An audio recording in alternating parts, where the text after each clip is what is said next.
Vous savez, ces moines bouffons, ces moines mendiants, ces moines paillards, chanteurs, fronteurs, vagabonds, voleurs aussi, en un mot anarchistes. Oui, bon, mais ça suffit, c'est bon, on a compris. Alors, allons-y. Bon, alors c'est bon. Ça, c'est la première hypothèse.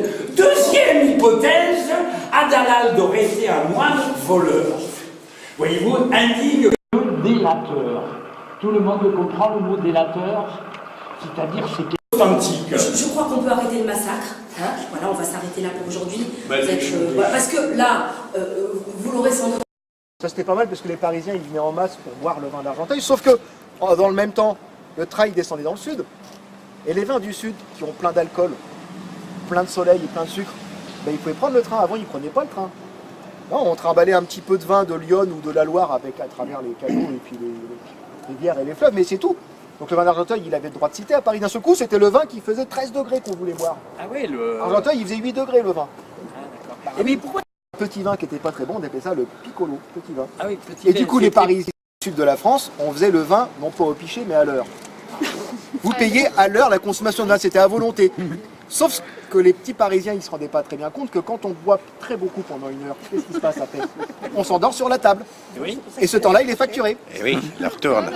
C'est pour ça que les commerçants d'Argenteuil, ils s'en sont très très bien sortis avec cette histoire. Sauf que le vin, qui était un vin royal avant, est devenu le piccolo, le tout petit vin. Et on disait des gens qui rentraient à Paris le dimanche matin, un petit peu en marchant pas très bien droit, qu'ils avaient picolé. Ouais, d'accord. Ah d'accord, c'est l'origine. Mais le vin d'Argenteuil, il n'a pas donné que le piccolo. Figurez-vous qu'en 1682, dans les registres que j'ai pu consulter, il y a un moine qui a écrit en 1682 « Vin rosé 18 nuits ». Ça veut dire que le vin qu'on appelle rosé maintenant, qu'on appelait clairé sur Bordeaux, le vin rosé vient d'Argenteuil. C'est là qu'on a inventé le nom vin rosé. Et alors, et le monsieur qui avait la vigne, je crois qu'il a Monsieur continué de Fresnes jusqu'à... Mais je ne sais pas très bien, j'aimerais bien avoir des renseignements justement parce qu'il était très sympathique. Mais, Et j'arrive pas à trouver de vigne à Argenteuil. Mais attends, est-ce qu'il y en a toujours une? Oui, toujours. Et toujours sur le coteau? Là. Excusez-moi. Non, je vous en prie, madame. C'était extraordinaire quand on allait chez les... Gentil. Voilà, on sera plus là pour la boire, mais on peut marquer que c'est pour vous. Enfin, si vous pouvez rester pour les vendanges, prolonger un peu, ce serait sympathique, vous voyez, parce que...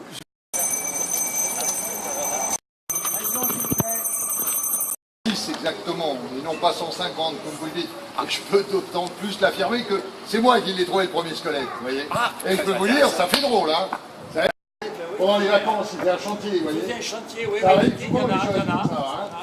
Alors bon, j'ai regardé travailler, puis à un moment donné, on s'est bien discuté, puis on a sympathisé, et puis voilà, au bout du compte, je leur ai dit, je peux peut-être vous filer un coup de main, et ils ont accepté, et puis voilà, c'est comme ça que l'aventure a commencé pour moi, vous voyez.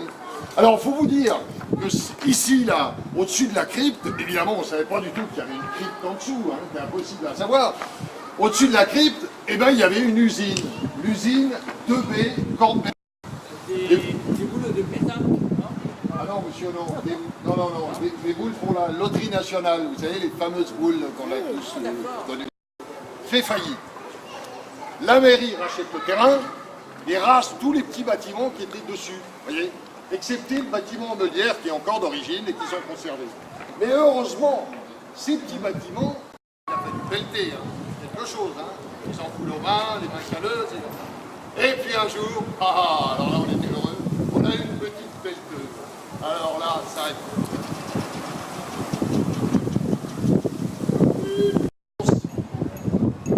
Construction importante. Moi j'étais comme un gamin. J'avais l'impression que j'allais découvrir l'Atlantide, vous savez, ou une de ces cités disparues, vous voyez. Excusez-moi, est-ce qu'on pourrait arrêter un peu ces fantaisies? L'histoire me mérite un petit La reine Margot. Non, madame. Monsieur, vous avez dit Moi, j'ai dit, c'est Lyon. le roi Lion? Le roi Lion? Le roi Disney? Non.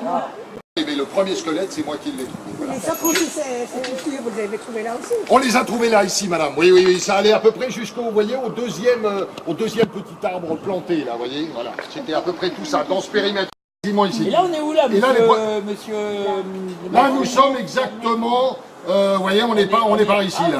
Alors, ils sont derrière, là. Ah, ils sont là, voilà, il y a tout là. Alors, ça commençait là, vous voyez, puis ça faisait tout le tour, là. Et il y en avait donc jusque là-bas. On voit bien, pardon, Coupé, vendu à la Révolution, et puis on voit qui est ce symbole de l'ante. Alors, imaginez. Attention! La colonne, vous n'avez pas vu la colonne? Faites le tour, mon ami, enfin, voyons.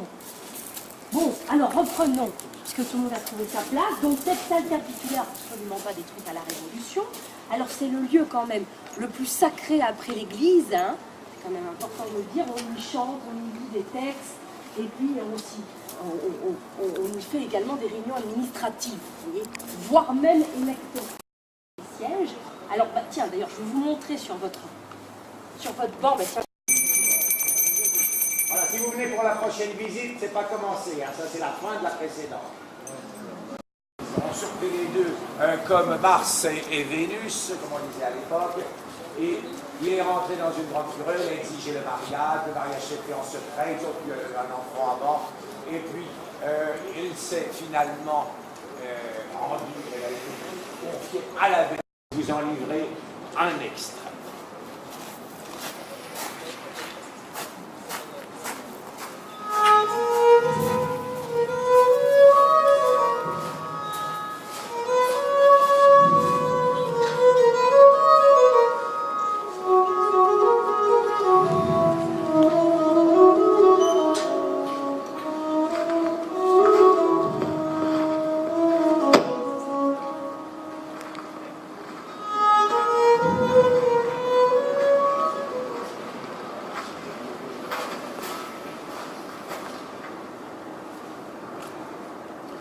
Oh, ma sœur,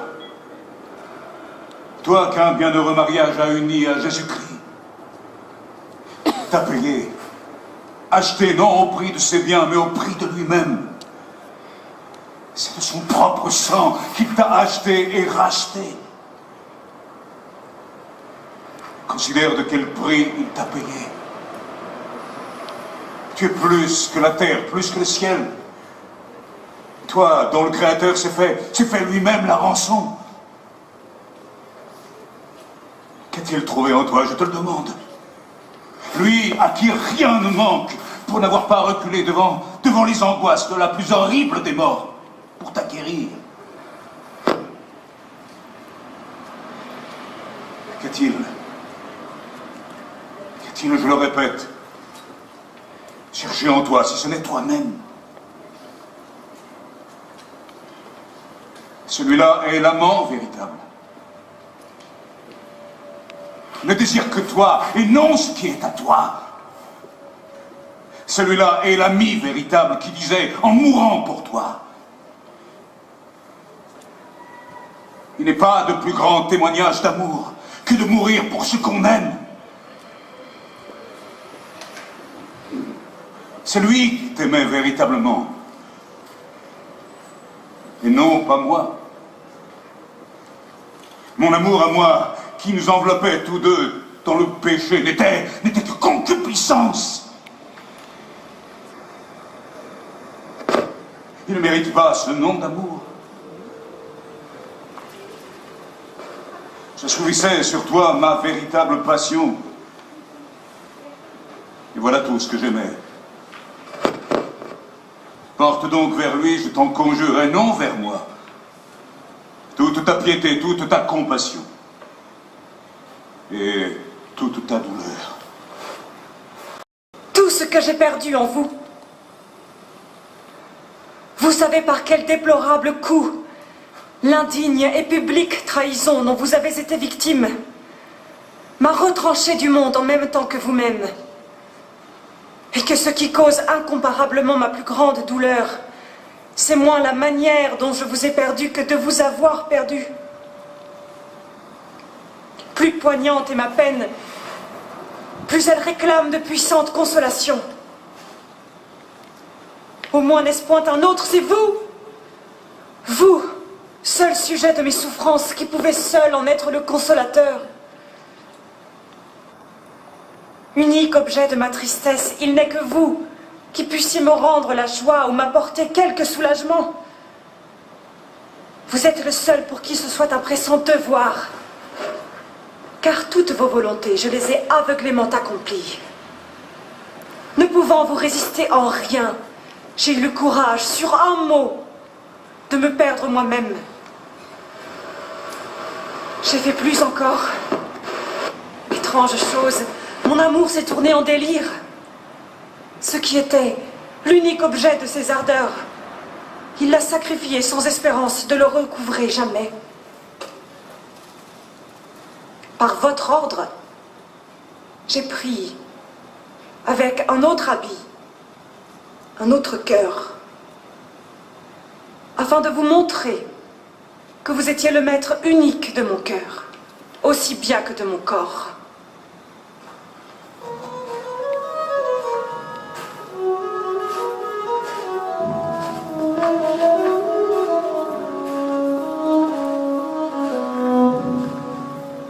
Rejette ces sentiments de ton âme. En les entretenant, tu ne saurais ni me plaire, ni parvenir avec moi à la béatitude éternelle. Ni laisseras-tu aller sans toi? Toi, qui te déclares prête à me suivre jusque dans les gouffres brûlants des enfers, aspire à plus de piété, ne fût-ce que pour n'être pas séparé de moi, tandis que je vais, comme tu le penses, à Dieu. Songe en entrant dans cette voie, que la béatitude est le but du voyage, et que les fruits de ce bonheur seront d'autant plus doux que nous les goûterons ensemble.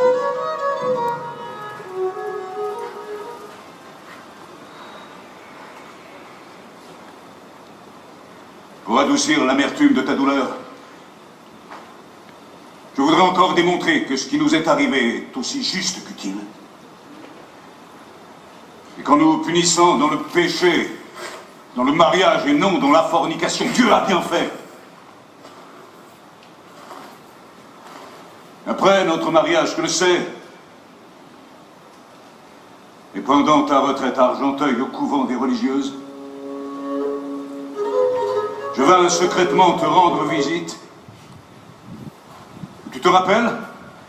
Tu te rappelles à quels excès la passion me porta sur toi, dans un coin même du réfectoire, faute d'un autre endroit où nous puissions nous retirer. Tu sais, dis-je, que notre impudicité ne fut pas arrêtée par le respect d'un lieu consacré à la Vierge souveraine. Fussions-nous coupables d'un autre crime, celui-là? Celui-là ne méritait-il pas le plus terrible des châtiments? Rappellerai-je maintenant nos anciennes souillures et les honteux désordres qui ont précédé notre mariage? L'indigne trahison dont je me suis rendu coupable envers ton oncle, moi, son hôte, en te séduisant si impudemment. Toi-même, tu ne voulais pas? Tu résistais de toutes tes forces, tu me faisais des remontrances. Quand la faiblesse de ta nature eut dû te protéger, que de fois n'ai-je usé de menaces et de coups pour forcer ton consentement?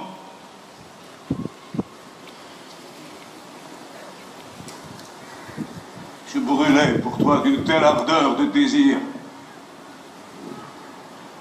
Et pour ces voluptés misérables et infâmes, dont le seul nom nous fait rougir, j'oubliais tout.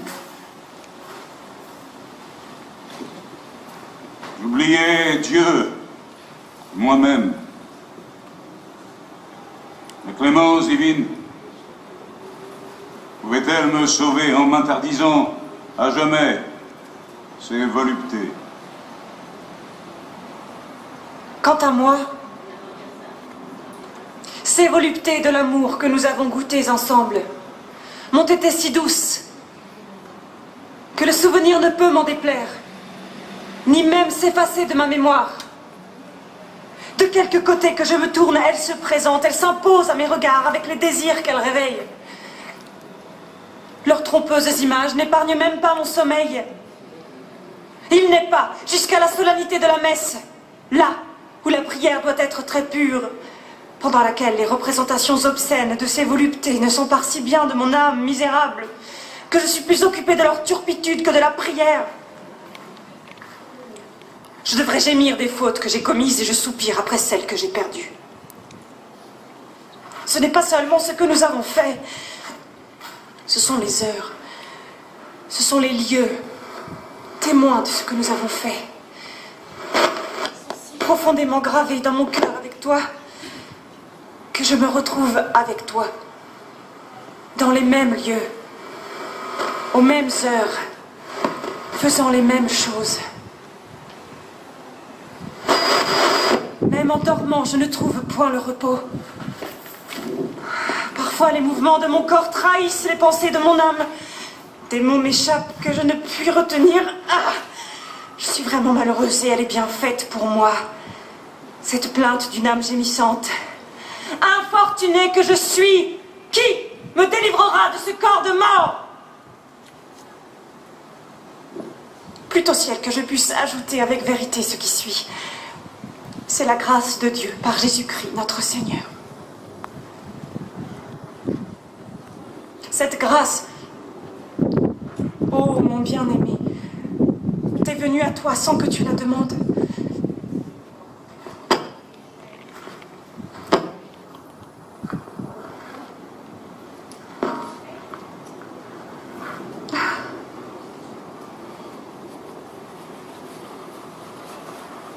Par une seule plaie de ton corps, en apaisant en toi ces aiguillons du désir, a guéri toutes les plaies de ton âme. Et tandis que Dieu semblait te traiter avec rigueur, il se montrait en réalité secourable.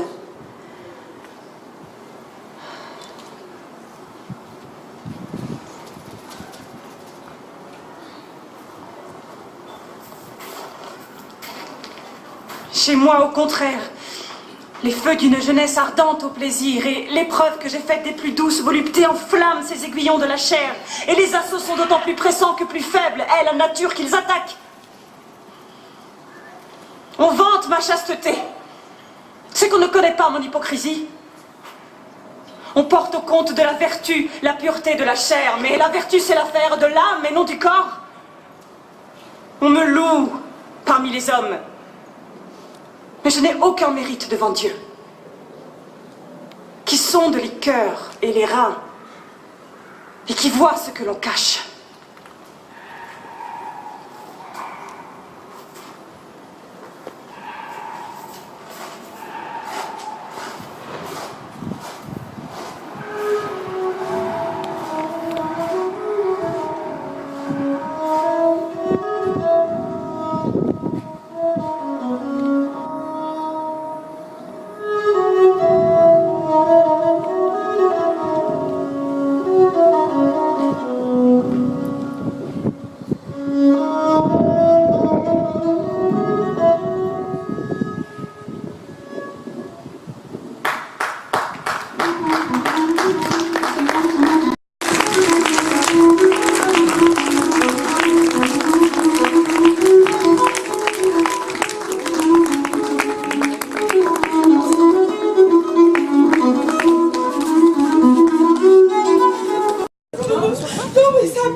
C'est bien gentil quand même.